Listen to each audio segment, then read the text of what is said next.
All right, hello, fellow Jedi, and welcome to the pilot episode of the Freedom Podcast, or as I will later change it down the line to something like Freedom Interviews or something. Because it's not really a podcast, it's me talking to interested people. Well, except for this time, because it's the guest is peculiar. I'm your host, Atlas, and joining me today as my very first guest on what hopefully goes on to become a series of interviews is none other than Milamber. Hey, give it up. Yes, Hello, Mill. yes. I'll give it up for myself. Yeah. Yay. All right, you know him as the all-around modder and code genius that pretty much tinkers with whatever he can get his hands on, except little kids. He's helped the clan in numerous ways, such as being the core developer of Heimdall. Personally, he has helped me a ton in multiple projects, and I always find myself asking for his opinion way more than I should. Way more often than not. So, hello, Yes, Mill. it's Okay, true. Hello. so I have like several topics I'd like to talk about with you. I'm sure Yeah, people, including myself, would like to know a few things about you first and foremost, if that's all right. yeah, So, that's all right. Milamber, how did the name come about, and how long have you had it for? Yeah. So, it's pretty much like the name I've had for all time. I dabbled with a few other names, like right before I got to this one. So, it goes back to like 2002 or 2001. Oh, And the first name I actually picked was Neo, if you wouldn't believe that, I can see because why of the you'd like to Matrix. change that.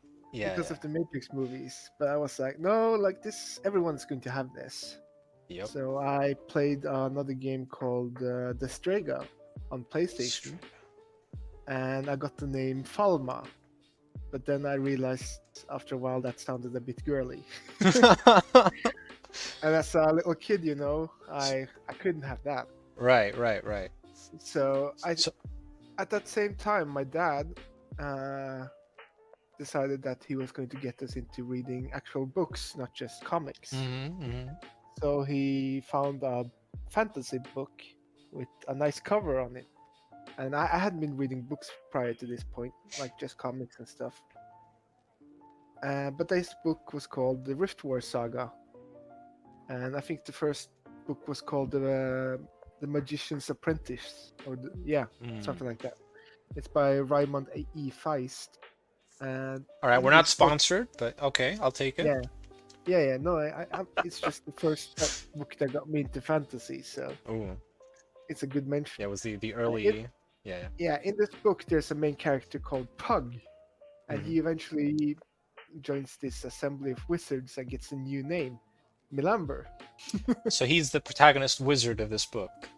Yes, Right. and when I was younger, this like I really liked this name, and I needed a name, and this was like obscure to me. So like, yeah, I can use Yeah, this. it is pretty unique. You're not gonna see many Yeah, Milambers running around. That's true. yeah. The thing is that you do see them because every Really? time, yeah, if I try to register an account anywhere, my number tends to be taken. Really? Okay. Yeah, so it's not original. All So right. yeah, I've worn this name now for like since 2001 at least. So it's a part of me now. Yeah. I never see myself really changing, even if it's not original anymore. Hmm. It's I become mostly part of go you. by Mill anyways, so All right. it's fine. So yeah, So that's the the, story of the name at the least. name, right. Okay. How about a quick backstory of how you ended up as a member in Joff? Oh yeah. So I met Aldro like way back in the day, in the early days of Joff, I believe. I never remember how old Joff is. It's 2005 or 2007, Hmm. around there. And I met Aldro, and he was like 13 or something. The kid, he was a proper brat actually. So the moment he saw me, he started insulting me because he thought I was someone else. I still don't know who he thought I was, but he was really aggressive, and he Hmm. wanted to beat me up. So he challenged me to duels, and we dueled. And yeah, back then he was not as good as he is now. So yeah, I still remember I beat him 11-0 or 11-1. And at that point, he said that his brother could beat the shit out of me, and then he banned me. So that was Nice. my first encounter with But Joff. wait, how does that, like that sounds like it could have taken a multiple myriad of different ways, but you ended up as a member. Like, what the fuck happened? Yeah, so after that, I don't remember quite how we squared it up, but I got unbanned Mhm. somehow. And I met up and I met the big brother, Shri or Shreya. Yeah, I still don't know how to say his name properly. we'll go with Shri. Yeah, Shri. And yeah, I met with him and we talked, and like I just started becoming friendly with this Joff community. Yeah. Back then, I was in a clan called HR for Hellraisers. Mm. It wasn't my first clan, but it was my first like stable clan. Yeah, had a community. Yeah. So I never had like the intention of joining Joff back then. It was just like, yeah, I like these people and their friends. And I had already started modding back then, so I showed them my skin, and I remember Shri and Aldro, they wanted their own skins Oh, as well. right. Yeah, for those unaware, the current iterations of the Shri and Aldro models, everything is Milamber's work. The skins that you see now in game. Yeah. So yeah, I made their personal skins with a lot of like input from them on what they wanted it to look like. I have to Like say, for I example, really like the sounds, regardless of the yeah, visuals, which are like, yeah, very good. I stole those sounds off of Warcraft 3, I Warcraft, think. yeah. Yeah. So well, that was fun. It was like one of the first projects I started dabbling with, like actual finding my own sound effects and stuff for the skins. But yeah, so that's ended up with me like setting up like a workshop for Joff, Hmm. where I would take requests and make skins. So that's kind of where my helping Joff started. And over time, like I kept contact with Joff, and I went through the death of my clan HR, went through some other minor clans. But you were Ended always up in in touch with yes, Joff as a yes, community. yeah. So I still played on their server. I still was participating in the forums, and yeah, like I was as much a member as you can possibly be without wearing the tags, essentially. I see. And So then I got to no, go yeah, ahead. like I'm trying to get to the member part. Like, what finally brought Yeah, you I was to? gonna say Yeah. I was gonna get to that. So I was in a clan called Cass for a while, and when that died, I decided that okay, I've been around Joff for so many years now. Let's hit up Aldro and discuss the possibility of me joining. And yeah, Aldro was like super hyped about this now. So Yeah, I can see they why. had just started up the academy at that time. The academy Like system. it was the very early days of it. And yeah, we decided that okay, that wasn't something I needed to go through. So I think I have probably the shortest time on the academy, which is like 5 minutes or something. So yeah, I just went through the system to be registered there and Yeah, then accepted through didn't it. really have to prove trust or something. Yeah. So yeah, that was when I got into Joff. That's Officially. like yeah, that was like 2015 or 14. I don't remember. So I've been a member of Joff for a while now, but I've been around Joff way longer. 5 year medal incoming? I guess like I never remember if we have those, but I guess yeah. We do, we do. You should look that up. It's a fancy All medal. right, Not a lot of all people right, can claim that. yeah, okay, but yeah, I guess I'm getting that soon then. Okay, so in case people don't know, like I know you have your hands into pretty much any sort of type of modding project going on in the clan in one way or another. Like from direct projects of your own, like of your own orchestration, such as like the Tarrasque Madness mod, to like co-working on stuff, to simple inputs. Like I know people reach out to you. I know I reach out to you like daily, Yeah, literally daily, for literally anything, skinning, modeling, mapping, shader work, yeah, so much stuff. I'm just curious to know, like, you've found yourself, well, I'm not gonna say like proficient, but you're well versed and very interested, obviously, in all of these aspects of modding the game, Yeah. as much as it allows. So, can you recall what game it was and like what sort of projects you had early in your first attempts at modding? Like, what got you into modding in the first place? And like maybe give us a few examples of what you dabbled with when you first started. Sorry. Yeah. So no, it was JK2 and then JKA that got me into modding really. So I didn't mod any games before these ones. So the very first thing I did was in JK2, which was right before I moved over to JKA. So I would say that I only made one skin in JK2, so it doesn't really count that much. But it was my first one. I made a reborn, obviously. Would you know it? Yeah, it's everyone like starts out with skinning back then. It was reborn has always been the popular one. Yeah, You know? yeah. So yeah, no, I made a reborn, and it was just a reskin, not really even a proper reskin. It was more of a recolor, and I was like, yeah, I want to add some logos on it because yeah, back then I thought logos were cool. So I found this icon that I liked, and I started like, okay, I have these textures open, so I'm just gonna put it on. Okay, this is the shoulder, this is the back, and like this is the hood. So I just threw it on like a few modest places, and I went in game and looked at it for the first time ever, and it looked like a walking advertisement. Sponsored. I had, yeah, Yeah.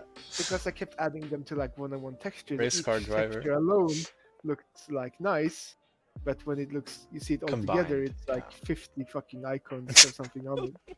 It's like the worst piece of shit ever. You gotta start somewhere though. Yeah, definitely. So yeah, that's a big thing. Like today, I can do way more, but you definitely have to have a starting point.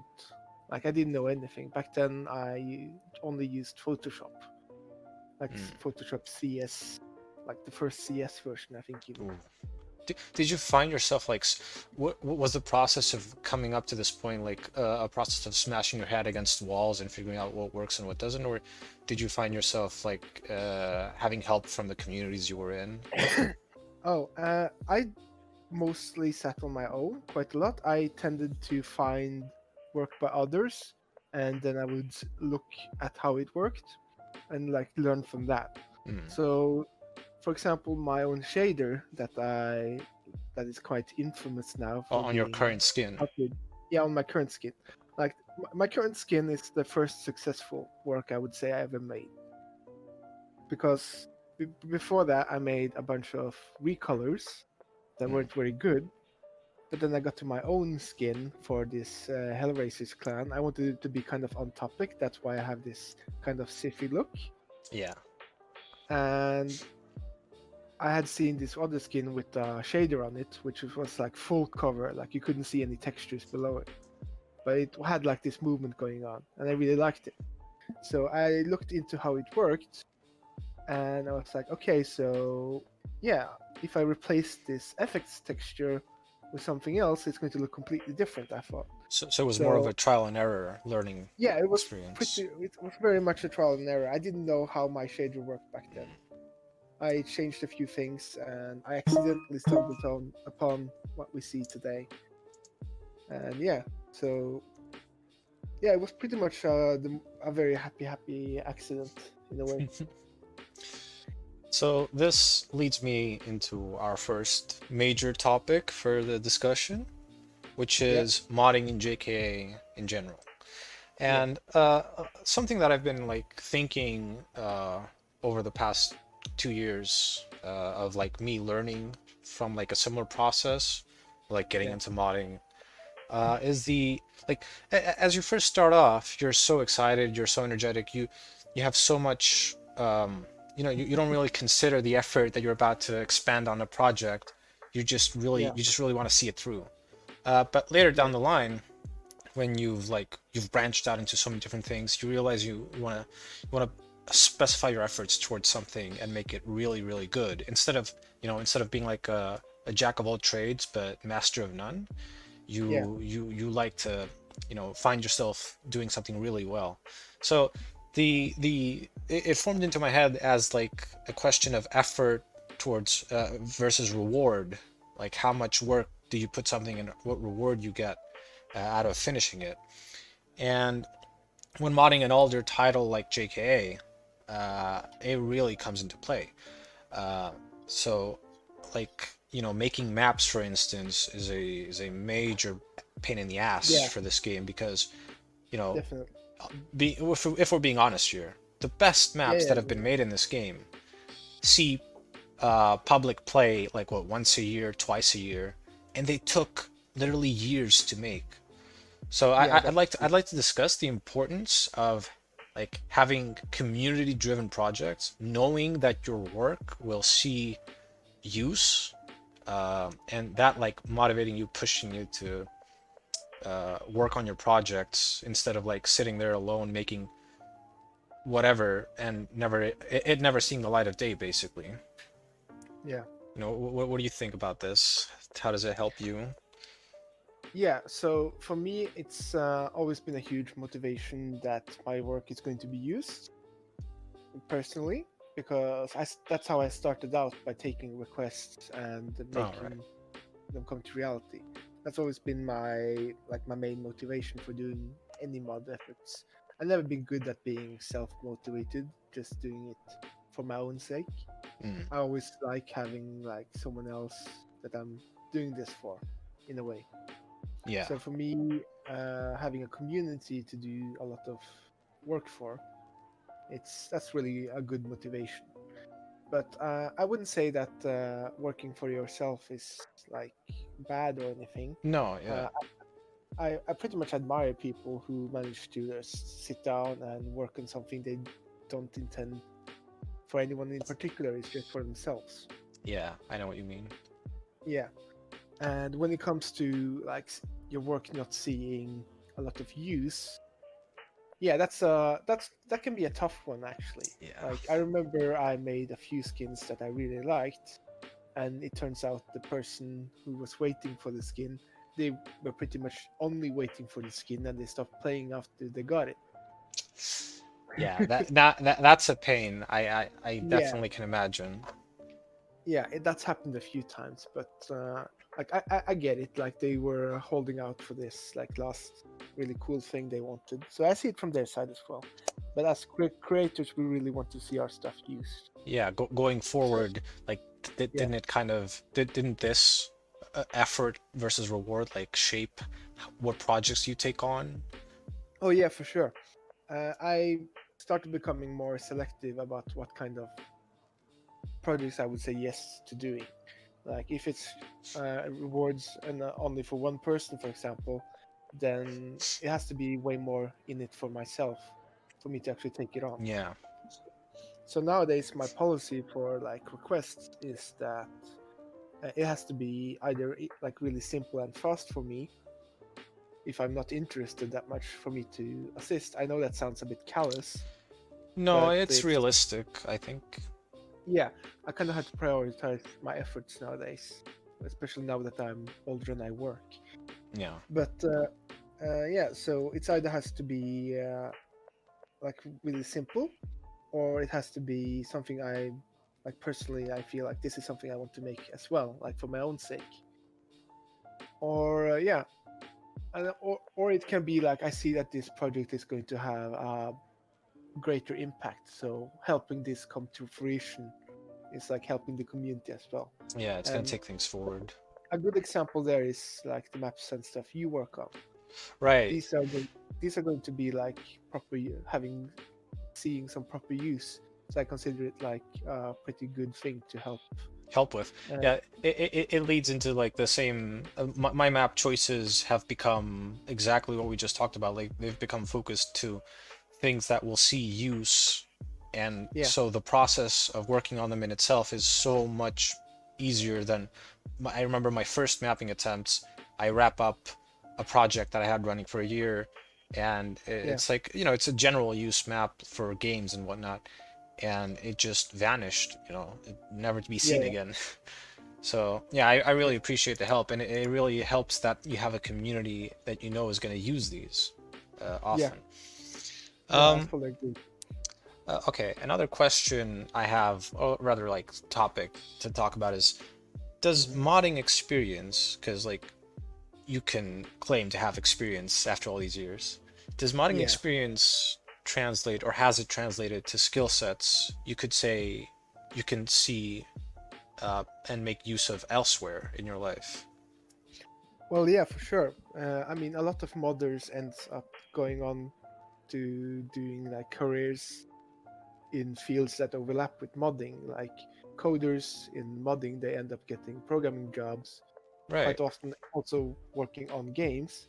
And artists and graphic artists and texture artists, 3D modelers, they end up making like they get graphics jobs. Hmm. So like having modding as a hobby is very much a skill that translates into real life applications. You know, it was very interesting for me when I was looking. I remember I was looking at the portfolios of when God of War 3 was released. I watched like the documentary of how the game was made, and then I Hmm. looked at the portfolios of the development studio of Santa Monica that made the game, and like pretty much every single person there had like one or two projects in their portfolio that was like a modding thing, basically.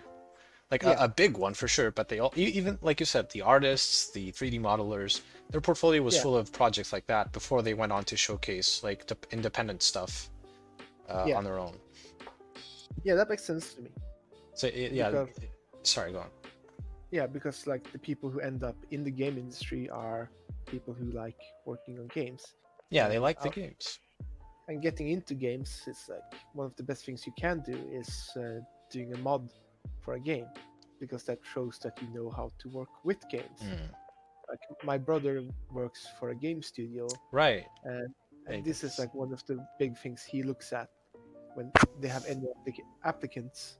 It's Mm. like, have they done any work in like, if they it's an Unreal Engine game, have they actually worked in Unreal Engine and modded that game or made their own little game in Unreal Engine? Like that kind of experience always goes first and foremost. Yeah, Well, I hope modders out there listen to this because yeah, it helped me. Well, I think that the whole process of tinkering, because that's what it is basically, right? You're yeah, tinkering in just a digital way. It goes back to like people tinkering with machines, you know, in real life, like unscrewing the thing, seeing how it works, and yeah, it's trying to get it to work on your own and stuff. It's a really fun experience, and I do agree that it translates to skill sets like that. Okay, yeah. the next one's a bit of a dowsy. All right. Okay, the next topic is, should modders eventually and circumstantially open source their projects? And I'd like to talk Yeah. about when you'd think that they should, and in what cases you think that it's not really like something you'd morally be obligated to do. Yeah. Okay. So yeah, this is a doozy Yeah. in that sense. Uh, I personally think that unless there is some security risks as to releasing your mod as open source, then I don't see any harm in keeping it open source in that sense. Yeah. So, but I definitely think that even if you have like a closed source system, if you were to like, okay, I'm quitting this modding scene now, then I think you should release your work. You should. Yeah, I agree. Yeah. So, as an example, we have Heimdall, which is a security thing for Joff. Yeah. That one we want to keep as closed source as possible because we don't want people to figuring out like ways to circumvent it. Right. Yeah, obviously. But for example, this open JK, Open JK, yeah, the no, client. sorry, Eternal Challenge JK JK. client. There's no actual like security things to that one as of yet.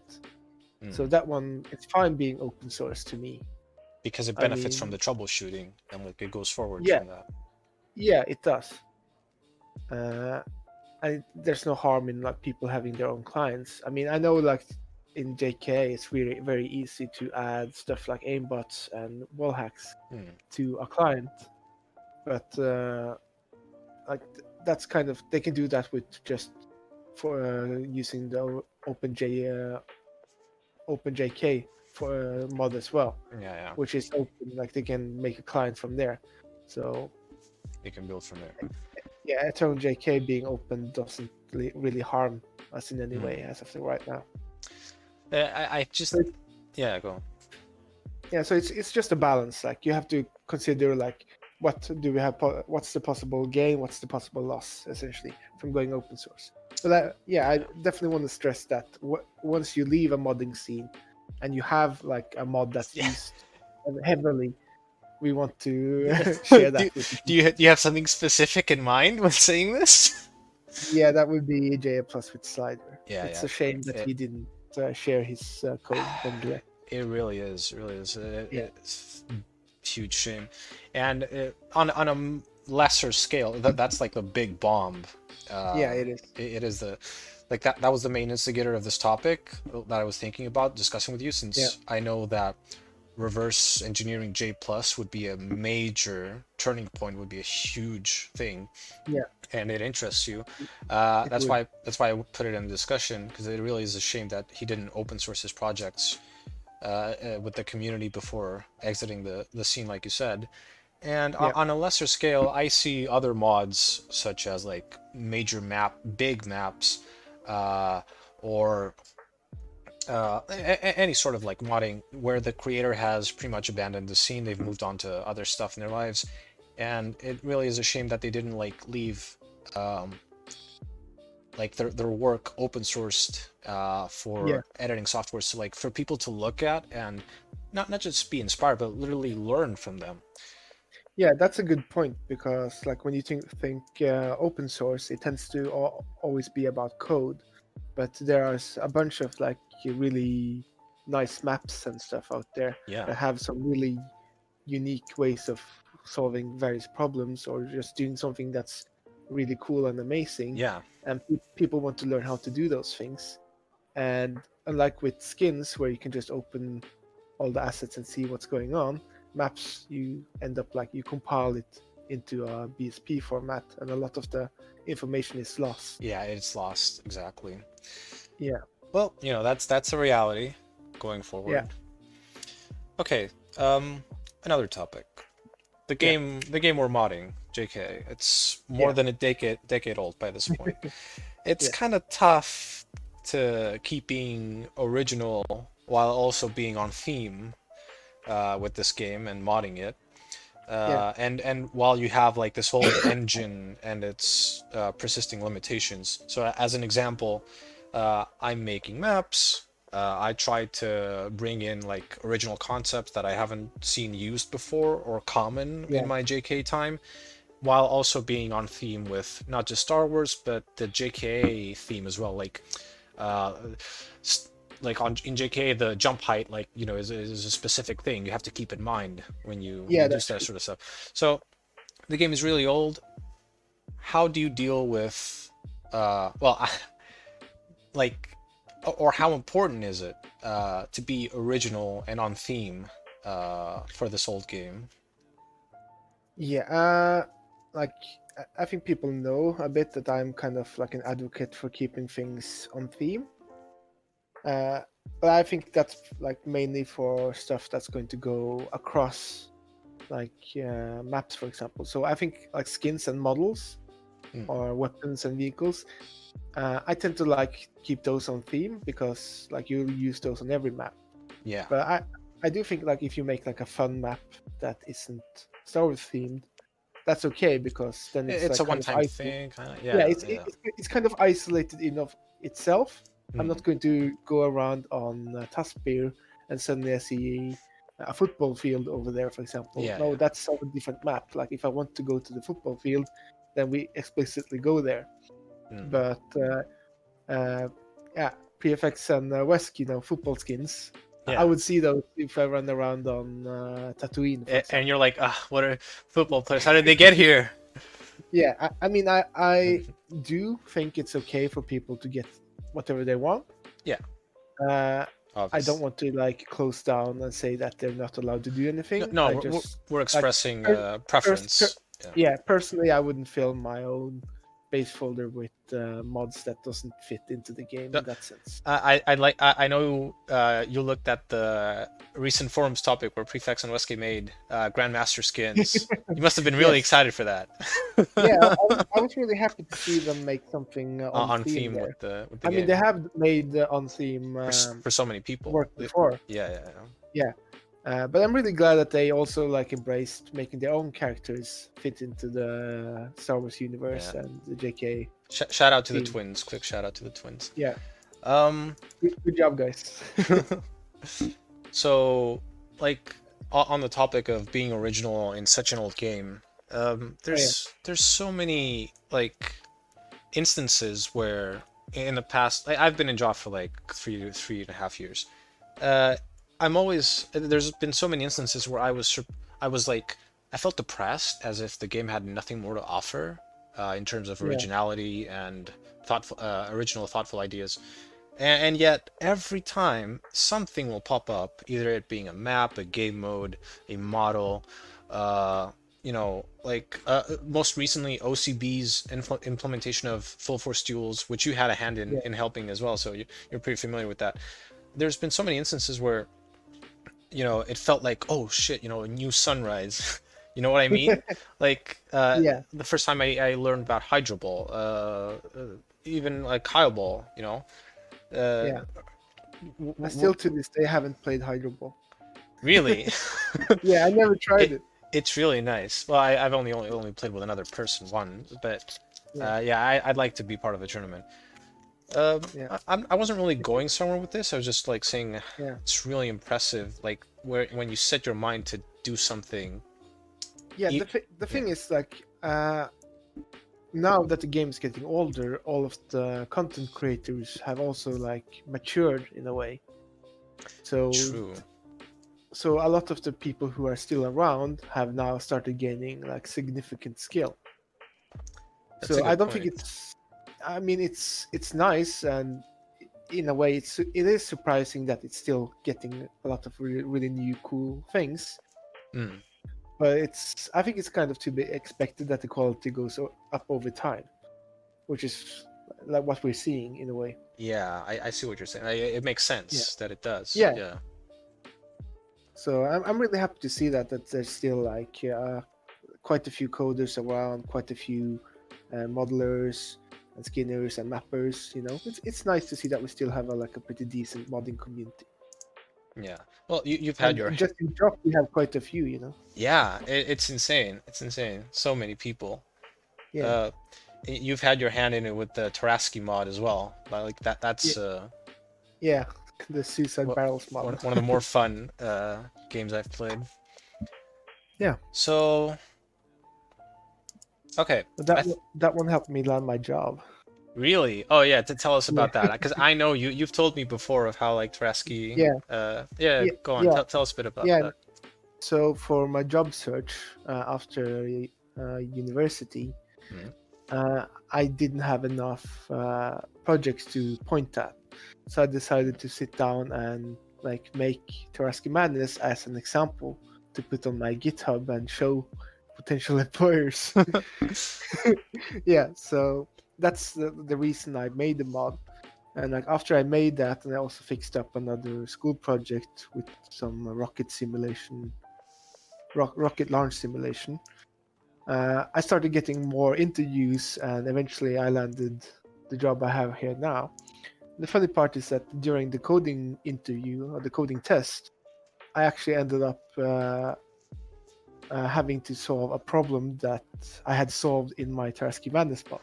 So Right. Yeah. Yeah. the You told me. the actual experience from creating the mod was directly influential in me passing that coding interview. Yeah. Like literally directly Yeah. influence. Yeah. So yeah, this is like the best example I can think of how coding, how modding can like apply to a real life situation.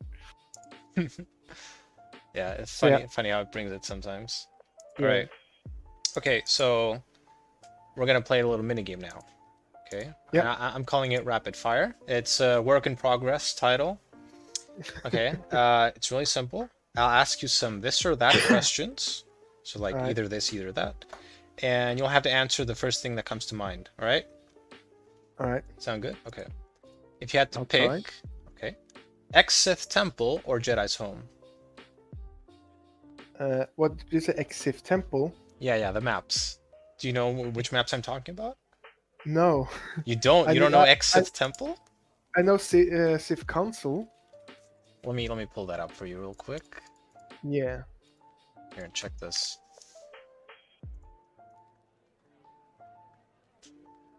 Oh. This is the map that the Sith clan yeah, is that using one. as their Oh, home base. yeah, I'm yeah, sure yeah, you've okay, seen yeah. this. Yeah, I've been on it. I just didn't remember this one. No, I would say Jedi's Home on that one. Is it because of the, like, you prefer the atmosphere?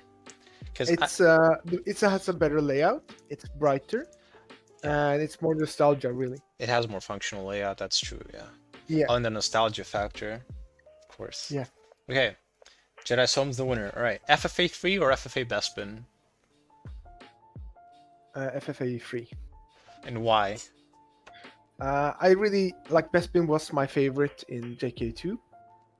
Is By there any far? other map? Is there any? Oh, I'm joking because like every JK2 server uses a FA Bespin as their home court. You know. yeah. Yeah. Sorry. Go on. Yeah, so no, for me it's just that I spent way more time on FFA 3, and it has a really good layout as from like a It map really design does. point of view. Like I have a degree in this stuff as well. Level Didn't just design. do programming. Yeah. Yeah. So I can just see a lot of good design choices there. Like every room, if you think about it, they tend to have at least 2 exits, but quite often there's 3. Like if you think of the hangar in FFA 3, for example, with With the X-wing. the X-wing, yeah. Yeah. You think of it as like a 2-exit room, like you just go through it, but you also have that ledge up top where you can go. Right. Yeah. Back to the bar, the canteen or whatever that is. Yeah. So like there's always like this has always been designed with the idea that people would actually play the game as an FFA thing, where they would constantly be fighting, not using it like as such a big social platform that as we are. But with that FFAing in mind, it's really hard to get trapped in a room in FFA 3, for example. Right. I think actually my favorite has always been FFA 5, Taspir. The lava map with the central, Yeah. the 3 big towers in the central area in the Yeah. middle. It's never been good for FPS, but Yeah. I always liked it because I really enjoyed jumping around in the mountains, and I had a period where I tended to snipe everyone from there. Yeah, you're That quite was good good at that. You're quite good at that. Yeah. Like a minor segment cut in about Yeah. like level design on these maps. A lot of times, since I've taken up handling the rotation maps for JOF Public. Yeah. A lot of times people will ask, why isn't X or Y map in the rotation? And I'm telling you guys, I've looked, and I know you believe me, but I'm just saying it, for the sake of saying it. I've looked into every single SP map that the game has available, and it is what Mil just described is so important. Like the layout of having centralized areas, ease of access, not getting lost, circular layouts. Yeah. Especially for us that have like more of a community social approach, exactly. having this at least one main hub which is really open is insanely important just for people to chill, really. Find each other, etc., interact. So that's why like maps like FFA 3 and Taspir are really good, because they have these huge open spaces. All right, fair enough. Right, next question. Okay, these were supposed to be rapid fire, but I like how we're it's actually better. It's actually better that we're discussing them. Okay. All right. Preferred Roomba replacement, Gonk or C3PO? Roomba replacement. Yeah. Who would you? They would be Gonk. Gonk, right? Why not C3PO? It'd be fun, right? I imagine he would be shit at cleaning. Like he can't fucking bend over or anything. Oh, true, true. Yeah, He can't bend his knees to wipe the corners and yeah. shit. I don't also like his voice is like it's very charming and everything. But I Yeah. think that he would get really annoying, like hearing him bump into the wall, like oh dear, oh dear. Yeah, Right, no. but I would rather have a gunk run into it's the so wall slow. Run? yeah, It can barely move. yeah. But like, I would rather have it walk into the wall, going like gong. Wonk. Right, right. Okay, yeah, I hear you. I hear you. All right. Yeah, Fair and I enough. imagine like if it was a rumble replacement, it would have like suctions on its Yeah, feet, yeah, yeah. so each step would like clean a bit. True, true. It might take a while, but it'll get there eventually without, yeah. Yeah. Okay. Jawas, love or hate? More lean towards love, I guess. I mean, I Really? love killing them. That's what I'd think. Yeah. From you. So, but I don't hate them. Like, I Mm. find it like I find it can be a bit much if like you have like 50 of them and they're all like taunting all over. Then it becomes a bit much. But that's when it's like really satisfying to just start mowing them down. Yeah, yeah, yeah. Are Jawas like the comic relief of a part of the comic relief of Star Wars? They are, right? They're the silly Yeah. caricature characters. Yeah, I would say so. Especially in JKA, like we don't have that many comic relief characters. in that Elements. sense. Yeah, yeah. Yeah. So love is reasonable, I guess. Okay. Yeah. Swedish banana curry pizza or Japanese squid pizza? Ooh, fuck. Swedish. Okay, banana let me paint a picture for you. Oh, really? Yeah. That easily, huh? Yeah. Fucking squid pizza. No. Dude. Yeah, I've heard that can be quite atrocious. Yeah, no. Right. I can't I can't even eat fish normally. So. Oh, fucking squid true, pizza, true, no. true. You hate Yeah. fish. Easy Anything choice. that shines like that. Yeah, yeah. Yeah. All right, final one. Fuck, All right. marry, or kill. Aldro, Diego, and Mar. Oh. Let's see. So Diego, Aldro, and Mar. Yeah, fuck, marry, kill. Fuck Diego, kill Aldro, and marry Mar. Why am I not surprised? Jesus. Yeah. I think I'd go with a pretty similar pick with you right Yeah, there. All right. Okay. No offense, Aldro. No. I'm sure he's fine with it. I'm sure he'd fuck Diego and marry Mar anyway. Yeah. Okay. I mean, you have to marry Mar, like that magnificent beard. Really gets you going, doesn't it? Yeah, Okay, I have a sort of more general topic as like the ending segment here. Alright. I've titled it like Star Wars, and Yeah. I'd like to talk about overall a recap of your feelings about the latest Star Wars filmography. I know you have very strong emotions about that. Yeah. But not just the sequels, but also like the spin-off series with the Mandalorian. I heard there's a Han Solo. Okay, so let's start like from the top and the big elephant in the room, which is the sequels, I guess. How did you feel about the sequels? Did you watch them in the movie? You know, what were your reactions afterwards immediately, and what did they shape up to be later? Well, as my feelings now is that they're burning piles of crap. Like I'm all well three aware. of the sequel movies. Yeah. I will say though that the least burning pile of crap is the first one, but that's like I can't really give it a The passing Force grade Awakens. because the only thing it does to me is that it recycles A New Hope, like almost step by step, Yeah. and that's my big issue. Like I think it was like okay, you decided that you wanted to go on a soft approach, like reintroduce the fans, like don't offend anyone, let's just do it like one step at a time, Yeah. like show them something they know so they don't get scared or whatever. I feel they are kind of like belittling us a bit Yeah. in that sense. I feel Like we sorry. can't handle like actual new things, you know. We don't have to remake everything. It looks like you can pinpoint the same issue with a lot of sequels in that they play it safe because it's Yeah, an investment, right? And they play it so safe, like too safe. yeah. And like that's the issue in general now. They're remaking every fucking old movie ever because hey, nostalgia.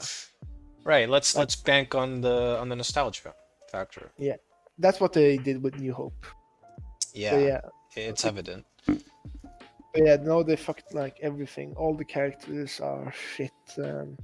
Yeah, I mean the only one I like is I forgot his name now. See, that's a consistent issue, not just with Yeah, you, that the characters were not, they didn't get their development yeah, arcs. I like the stormtrooper guy. What's his name? The Yeah, the black guy. Finn? You mean Finn. Finn? Yes, Yeah, yeah, Finn. Finn had such huge potential, in my opinion. I'm 100% with you there. Like he was the best character in the first one, by far. The underdog, Yeah, like an ex stormtrooper. That's a fucking good story like, arc approach. they have. Yeah, yeah, yeah. that's Kyle Katarn as well in a way. Like he started the Imperial, so that's a really Okay, good. hold on. hook. Let's not compare Kyle Katarn to trash here, but sure. No. Kyle I mean, Katarn's a diamond. at the point I was talking about this, Finn wasn't trash yet. Yeah, yeah. But yeah, no, they totally like threw him under the bus in the next movies. Like he became a joke. It's such a shame, really. Yeah. So yeah, no.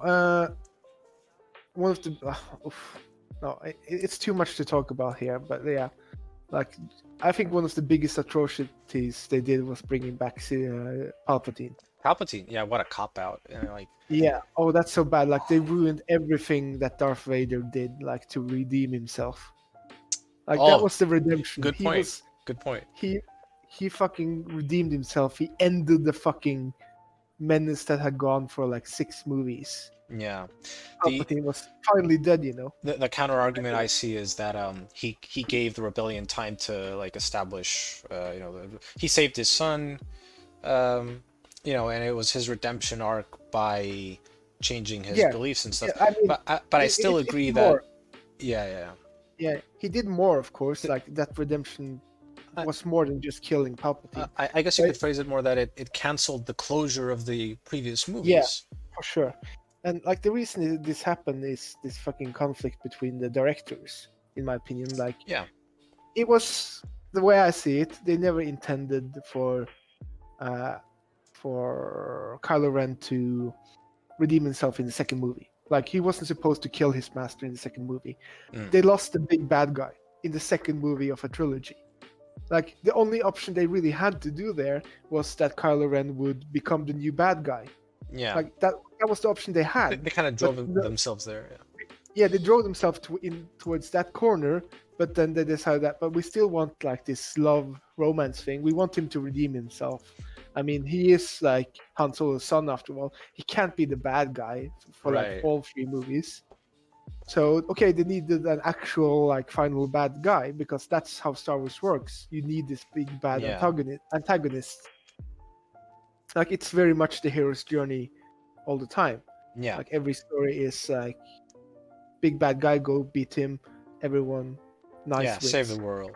I think and tell me if I'm wrong, but I think we can summarize because I agree with you. We can summarize our sentiment towards the sequels as a letdown, too safe, played it too safe, recycled the same things over and over, trying to bank on the nostalgia, and finally all over the place due to lack of foresight and like swapping directors mid scripts and shit. A waste. That being said, though, I don't think J.J. Abrams would have done good if he had directed all 3. Like the fucking MacGuffin with the knife, that's unforgivable. Yeah, I can't argue against that. Okay, but what about the post-sequel era of Star Wars, and specifically TV series such as The Mandalorian? What do you think about those and their potential to like reestablish a passion for the Star Wars universe? Yeah, they're doing a lot better there, I think. I think so too. I watched both seasons of The Mandalorian, and I can pretty much say that I did enjoy like all of it. So, I mean, there's always like minor things, like Yeah, Stuff with there's like when he decides to remove his helmet and stuff like that. spoilers. But yeah, I guess it's a little late for that. Yeah, It's been sorry. out for so long. Ah, it's fine. Yeah, Whatever. yeah. But like overall now, like it's pretty good. Like the characters are good. There's actual like development. No one is OP for the sake of just being OP for no reason. Yeah, there's things at stake. Yeah. Yeah. So no, like I think they're doing a really good job, and like that goes to show like when the correct people are in charge of making it, like Dave Filioni and stuff like that. Yeah, damn, who knew that if you start out without a basically a money grabbing scheme and you give directors Yeah, way to work and you like go out of your way to make new stuff and venture into new areas, you can actually make something good. Like, wow. yeah. Amazing. No. So, Really no, good, yeah, really I good. think I think they're doing a good job on those things. I'm hoping to see more of that quality, essentially. Yeah, I So, linked you. Sorry, go on. I'm looking forward to like this Obi-Wan series, Yeah. and yeah, Oh, yeah. I'm so waiting for that because yeah, Obi-Wan is like obviously like a fan favorite character yeah, who's had yeah. He's my favorite character. yeah, Like mine he's too. all to me, he's always been the Jedi who always did the right thing. Like he never did like a actual misstep anywhere. Hmm. Anyway, He's so real, he feels yeah, real as a character. yeah, Even though I think we can both agree that the Star Wars universe is kind of like simplistic in its way of good and absolute yeah, evil. Obi-Wan really was depicted as a realistic character arc. Even though he's yeah, in one side of things, he did have to deal with extreme sorrow, like extreme pain, and losing his closest friend. You see him yeah, like, yeah, he really felt real to me. yeah. If you watch like the Clone Wars animated series as well, you can see that he's actually had like actual other issues. Like he also had to deal with like choosing Jedi way or love and stuff like that. Yeah, yeah, So I can't wait for that. And with Ewan McGregor reprising the role, I think it's yeah, obvious why people are excited for that. Yeah, me too. yeah. So no, I think that if we can get like Dave Filoni and that gang going, and no more Kathleen Kennedy and the fucking feminist movement, essentially. Yeah. No offense, feminist. I mean, No, it's just that it's feminist for the sake of being feminist and banking on that, yeah, which is it that's the problem. ruins. Yeah, yeah. It's forced onto the screen. Yeah. Um, yeah. So What about Star Wars video games? And actually, let's oh yeah, talk a little bit about Star Wars video games that are currently coming out or that have recently come out, and then let's talk about the Star Wars games you'd like to see. yeah. So I played Fallen Order, Right. Yeah. The and most recent and I Fallen really Order. enjoyed that. Like that was a good game in my opinion. So Did it handle it being Star Wars well enough? yeah, I feel like it did. Like it didn't go like the Force Unleashed is like the big comparison here, and I feel like in the Force Unleashed they did the kind of the Rey issue where the main character is like way too overpowered. Like Yeah. it's fun at gameplay, but for story it doesn't make sense to throw around Darth Vader as a ragdoll. Yeah. And that was like really nice in the Fallen Order, like especially the Darth Vader Scene. scenes. Oh, wow. Yeah. Like, That have was you so played it well. yourself yet? No, but I've watched all the cinematics in Yeah, it, and I have to say that scene was yeah, like yeah. Like holy chilling. shit, It's that's chilling. like Yeah. actual menace, you know. I, Fucking run away. big kudos, big massive credits to the guy that Yeah, like envisioned this and the guys and that made it real. yeah, Respawn Entertainment is the studio, and they also made like oh, what's it called? This robot game. Respawn Uh, Entertainment. You look that up. Respawn Entertainment games. They've made Titanfall. They've made Battlefront 2. Yeah, Titanfall. That's it. Titanfall. Titanfall 2 has also like a really good like single player experience. Mm. So yeah, no, I like I'm my favorite kind of games are like puzzles and like linear story single player games. I'm really bad with open world RPGs. Yeah. So the Fallen Order was like perfect for me. What were The only you? Yeah, yeah, sorry, go. okay. Um, The only thing that annoyed me in the game was the map with how that worked. Like the hologram overlay wasn't all that readable. But like other than that, I enjoyed myself fully. All right. okay, let's talk about video games for Star Wars as we'd like them to be in the future, right? JK4. Yeah, well, gotta Yeah. keep it real here. I Yeah. do not see, because if we're being real, video games are an industry and like a Yeah. major industry, and I don't think so we're coming back to a game like Jedi Knight Academy again. yeah, products of like love and care Yeah. in that way. But even in this setting of industrialized video game making and the projects being so like meticulously crafted by studios that just want to maximize profit, and they like Yeah. they look at market groups and make this mess, this jumbo mumbo of a game. I still have hopes for a game that can happen. You just said you like puzzle games and more streamlined experiences where you can immerse yourself in a story that has a start, beginning, a beginning, middle, and end, and Yeah. you go through that. I personally have a feel for open world RPGs, Yeah. but that still follow not fully sandbox. I want to be Yeah. immersed in the world of Star Wars. I want to experience this universe that's been presented to us through the movies, just in a more like open, interactive way where I can shape the stuff. There was a mention of a Star Wars RPG. Uh, I think it was last Okay. year. There's nothing to go on. I'm just like, Yeah. I'm just saying it to say that I'm not pulling it out of my ass. There is stuff being made.